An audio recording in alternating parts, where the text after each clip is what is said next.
जय हिंद। हमने पिछले 5 क्लासों में गांधी जी के बारे में, गांधी जी के परिवार के बारे में और फिर गांधी जी की शिक्षा, गांधी जी के अफ्रीका में आंदोलन, गांधी जी के भारत में आगमन और गांधी जी के गुरु के बारे में और फिर गांधी जी के द्वारा किए गए 2 आंदोलन को पढ़ लिया है पूरा विस्तार पूर्वक। आज हम पढ़ेंगे कि उन पर बनने वाले क्वेश्चन कौन-कौन से आने वाले हैं, तो सभी को सॉल्व करा जाएगा। तो चलिए शुरू करते हैं पहला क्वेश्चन से। पहला क्वेश्चन ये है कि अफ्रीका में गांधी जी की पहली गिरफ्तारी कब हुई थी? तो अफ्रीका में गांधी जी की पहली गिरफ्तारी हुई थी 1908 में। अफ्रीका में गांधी जी का जो पहला गिरफ्तारी था वो 1908 में करी गई थी। दूसरा कि गांधी जी ने हिंद स्वराज पुस्तक कब लिखी? तो गांधी जी ने हिंद स्वराज पुस्तक, ध्यान रखना कि 1909 में लिखी थी।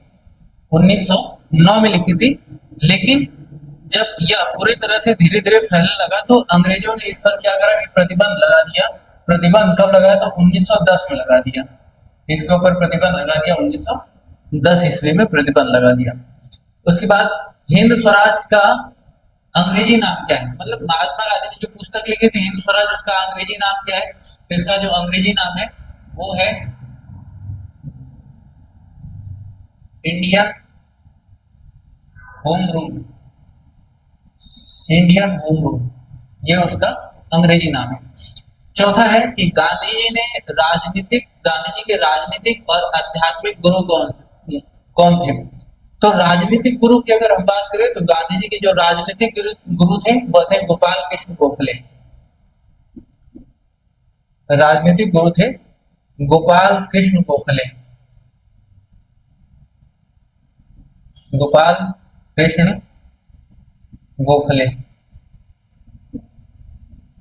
गोखले और जो आध्यात्मिक गुरु थे वो थे रामचंद्र। वो थे रामचंद्र।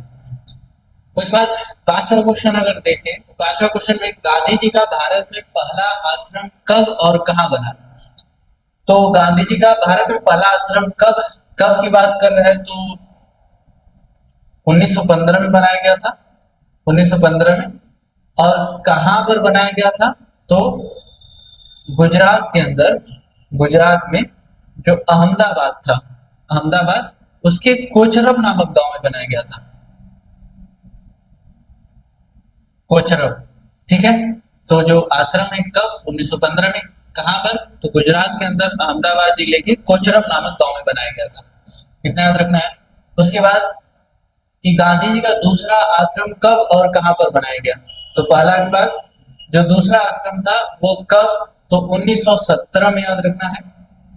1917 में बनाया गया था।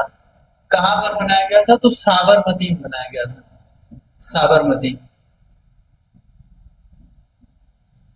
साबरमती। अगला क्वेश्चन, छठवां तो हो गया, सातवां। गांधी जी को स्वराज ए हिंद की उपाधि क्यों दी गई थी? तो सार्वजनिक कार्यों के लिए।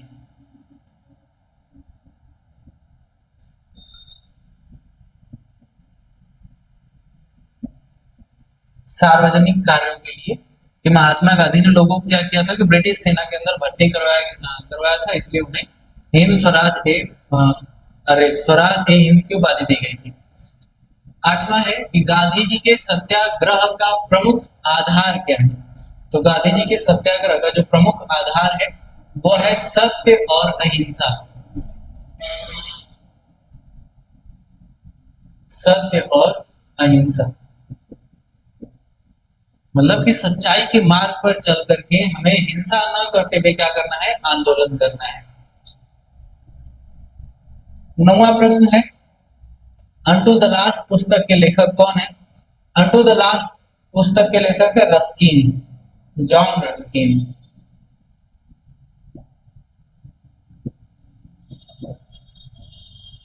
John Ruskin. गांधी जी का दूसरा आश्रम किस नदी के किनारे बना है? तो गांधी जी का जो दूसरा आश्रम था, दूसरा आश्रम कौन सा था?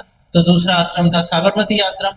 तो किस नदी के किनारे बनाया गया? तो साबरमती नदी के किनारे।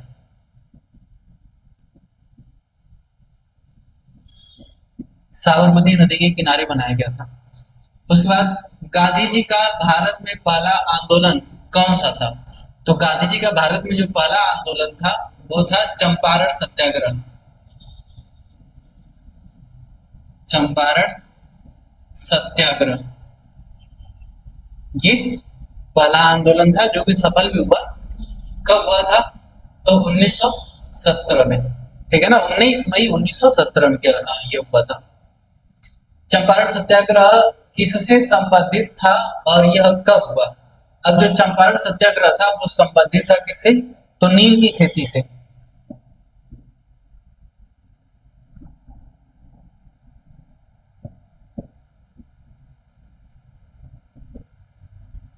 नील की खेती से। कब हुआ? तो कब हुआ? 1917 में हुआ था।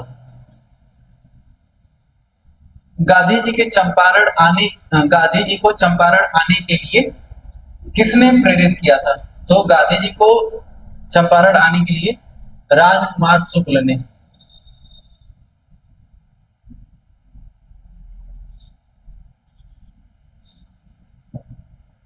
राजकुमार शुक्ल ने प्रेरित किया था कि आपको चलना पड़ेगा बिहार में, क्योंकि वहां पर अंग्रेजों ने नील की खेती को लेकर क्या कर दिया है कि बहुत ही किसानों को सता रहे, इसलिए इन्हें गांधी जी को इन्होंने बुलाया था।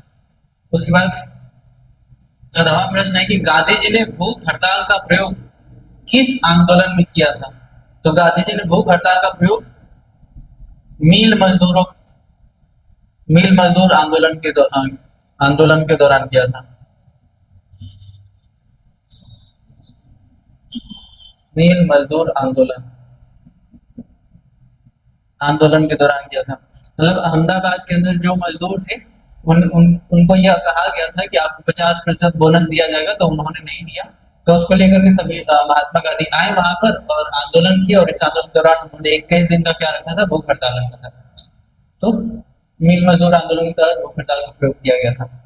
गांधी जी के ट्रस्टीशिप का सिद्धांत का मुख्य आधार क्या है? तो गांधी जी के ट्रस्टीशिप का जो मुख्य आधार था वो ये था कि कंपनी के जितने भी मालिक हैं वो अपने धन का जो उपयोग है ना वह समाज के कल्याण के लिए करेंगे। मतलब अपने लिए तो धन का उपयोग करेंगे ही, लेकिन साथ में जो लाभ कमा रहे हैं वो समाज के कल्याण के लिए भी हो।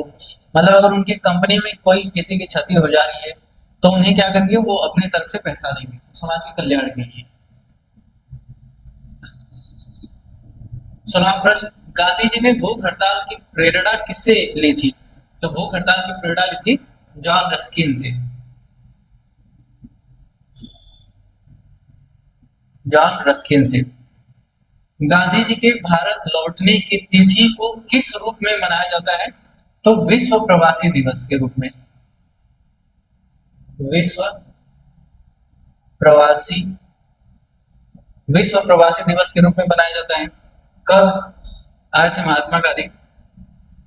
तो 1915 में आए थे, 9 जनवरी 1915 में। 1915 में।